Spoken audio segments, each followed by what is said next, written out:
All right, we are stepping right into a really fascinating piece of ancient architecture and administration today. We're looking at a text that completely shifts gears on us. We're moving away from the construction of those deeply sacred hidden golden artifacts, and we're stepping right out into the blazing desert sun to build massive public structures. And then, and this is what's really wild, the text does something you just don't expect from an ancient narrative. It hands us a meticulously detailed administrative ledger, literally an accounting spreadsheet. We're going to take a strictly literal verse-by-verse look at exactly how a nomadic people organized, engineered, and accounted for a monumental community project with undeniable, absolute precision. We're going to unpack the architecture, do the math, and explore the sheer logistics of this incredible undertaking. Welcome to the Pardis channel. Today, we explain Exodus chapter 38 in a clear and simple way, step by step. So right off the bat, our sole focus today is chapter 38. We're setting a very strict boundary for ourselves. We aren't skipping ahead, we aren't looking backward, and we are completely bypassing any deep symbolic, mystical, or allegorical interpretations. Our goal is to understand what's known as the Peshat, the plain, simple, literal meaning of the text. Looking strictly at the physical descriptions, the raw materials, and the accounting actually gives us an incredibly grounding perspective. We really don't need mystical interpretations to find absolute brilliance in how this ancient community engineered their space and managed their resources. We're looking at exactly what happened on the ground. Okay, here's our roadmap for this explainer. 1. Hook and brief context. 2. Altar, basin, and courtyard. 3. The tabernacle inventory accounts. 4. Metals, gold, silver, bronze. 5. Key ideas and explanations. And finally, 6. Practical lessons and recap. Let's dive in. Section 1, Hook and Brief Context. So just to establish exactly where we are in the narrative right now, earlier chapters detailed the incredibly intricate construction of the inner elements of the tabernacle.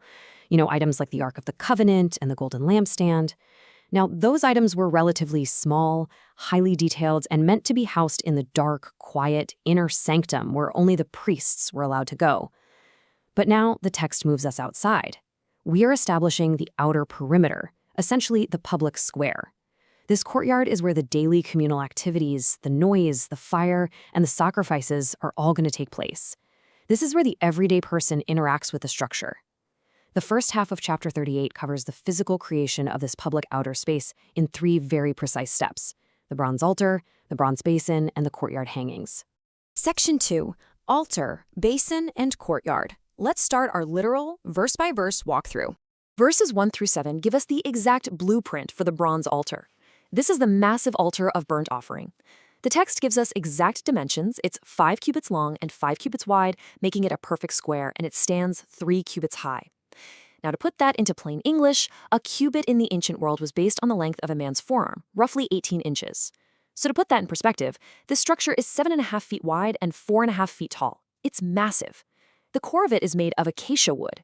Acacia, or shittim wood in Hebrew, is an incredibly dense, durable tree that naturally grows in arid desert climates, which makes it the absolute perfect practical material for a traveling nation. Then, verse 2 notes that horns were crafted onto its 4 corners. Now, these weren't just glued or nailed on. The text insists they were carved from one continuous piece of wood with the altar itself. Practically speaking, these were likely literal anchor points for tying down sacrifices or securing ropes during transport. After that, the entire wooden frame is heavily overlaid with thick bronze to protect it from the intense heat of the daily fires. Verse 3 outlines all the utensils.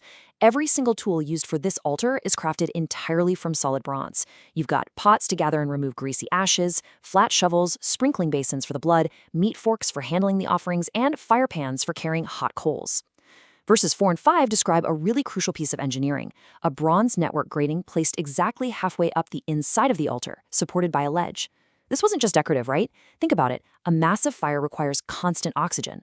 Placing the fuel on a mid-level grate ensures a steady airflow from beneath while also allowing the ashes to just fall straight through to the bottom for easy cleanup. Brilliant. Finally, verses 6 and 7 mention the carrying poles. Also made of acacia wood, also overlaid with bronze, inserted into rings on the sides so the whole unit could be hoisted up and carried by the Levites. And the text deliberately points out it was built hollow with planks, ensuring it wasn't impossibly heavy to lug around the desert. Now, verse 8 shifts to a smaller but absolutely vital object, the bronze basin, and its bronze stand. This was used by the priests for washing their hands and feet before they entered the inner sanctuary. But the text includes this completely unexpected, highly specific detail about where this metal actually came from. It says the bronze came exclusively from the mirrors of the serving women that did service at the door of the tent of meeting. To understand this literally, we have to remember that ancient mirrors weren't made of glass like ours today. They were made of highly polished, flattened plates of solid bronze that would give off a reflection. It is just a stunning historical detail. These women willingly donated their personal, valuable items of beauty and vanity. Those mirrors were then melted down and completely repurposed by the craftsmen to create the basin of purification.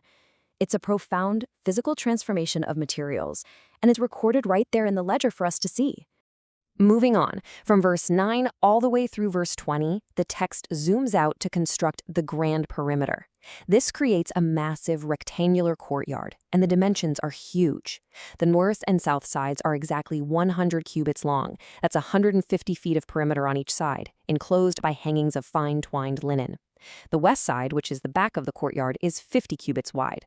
Let's unpack the structural engineering going on here. The stark white linen is suspended on pillars. But think about it. Out in a desert environment, subjected to heavy winds, a huge wall of linen essentially becomes a giant sail. It would blow over in a second. So the text details that the pillars sit inside heavily weighted, solid bronze bases to anchor them. But there's also a striking visual contrast built into the design here. While the heavy bases down in the dirt are dark, durable bronze, verses 10 through 12 specify that the hooks holding the linen and the bands wrapping the tops of the pillars are made of gleaming silver. Then we get to the east side, the front entrance, in verses 13 through 18. This side is also 50 cubits wide, but the linen hangings are split. You have 15 cubits of linen on one side, 15 on the other, leaving a 20-cubit gap right in the middle. This gap is filled by the entrance screen. Unlike the pure white linen surrounding the rest of the perimeter, verse 18 tells us this screen is intricately woven with blue, purple, and scarlet yarn. It serves as this massive, vibrant, colorful indicator pointing exactly to the single entrance of the courtyard. Finally, verse 20 notes a critical stabilizing factor. All the tent pegs for the tabernacle itself and for the surrounding courtyard pillars were made of solid bronze. These were driven deep into the ground with cords to hold the entire architecture firm against the elements. Section 3. The Tabernacle Inventory Accounts. Starting in verse 21, the chapter makes a really sharp shift. We move entirely away from the physical building process, the wood, the linen, and we step straight into a meticulous administrative audit.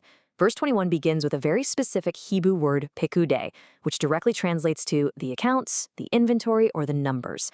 The text reads, "These are the accounts of the tabernacle as they were rendered according to the commandment of Moses."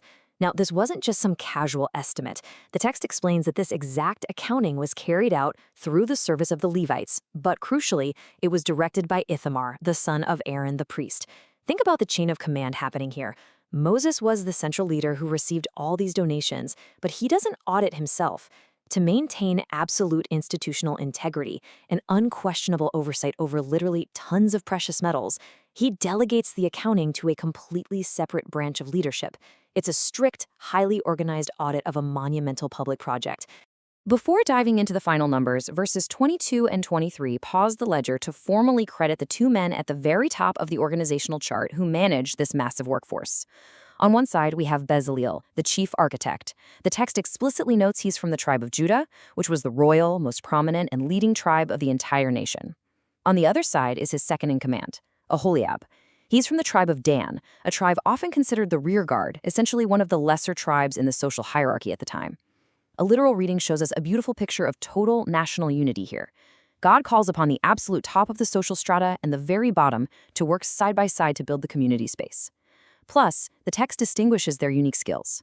Bezaleel is the overarching master craftsman who constructs the hard structures. Aholiab's specific skills are highlighted in verse 23. He is an engraver, a designer, and the master weaver and embroiderer working with those blue, purple, and scarlet yarns and fine twined linen.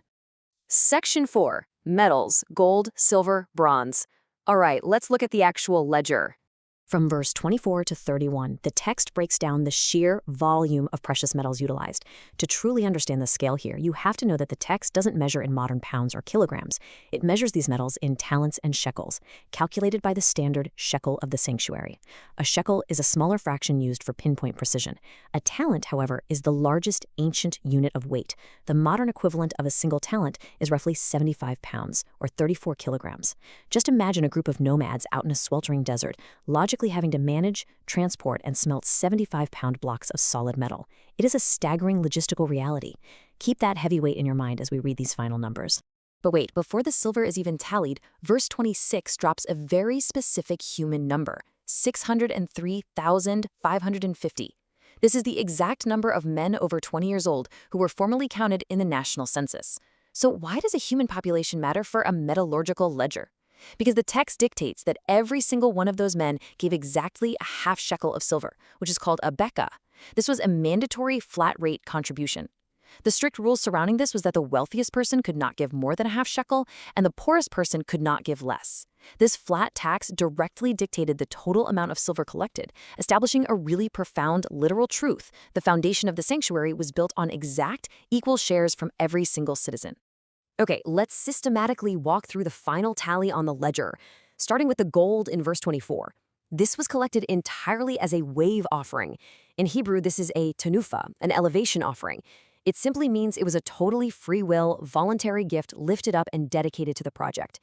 The gold totaled 29 talents and 730 shekels. Guys, that is over 2,000 pounds of solid gold poured exclusively into the sacred inner sanctuary work. Next, the silver in verses 25 through 28. Unlike the gold, the silver was derived entirely from that strict census of 603,550 men we just talked about.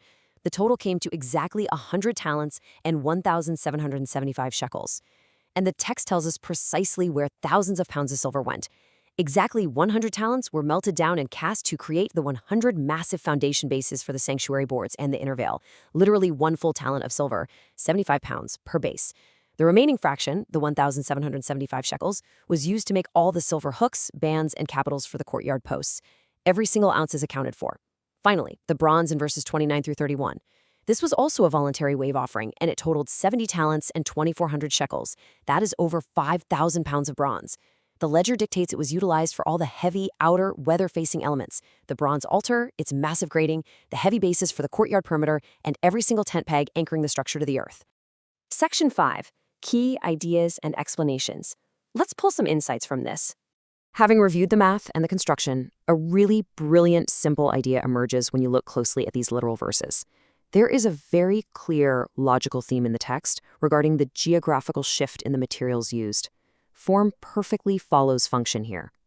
Gold is incredibly precious, sure, but it is also a soft, highly malleable metal. Therefore, it's reserved strictly for the interior. The most sacred elements, the delicate vessels, the items protected from the harsh desert elements inside the tent. But out here in chapter 38, out in the courtyard, the primary metal transitions entirely to bronze. Bronze is an alloy. It's incredibly tough, durable, and highly weather-resistant. It can withstand intense heat without melting. Therefore, it is the absolute only logical choice for the heavy outer elements that face daily wear and tear. The altar handling roaring fires, the massive bases holding the courtyard pillars firm in the wind, and the pegs driven forcefully into the hard dirt. The text reveals a brilliantly practical architectural mind at work. Section 6, Practical Lessons and Recap.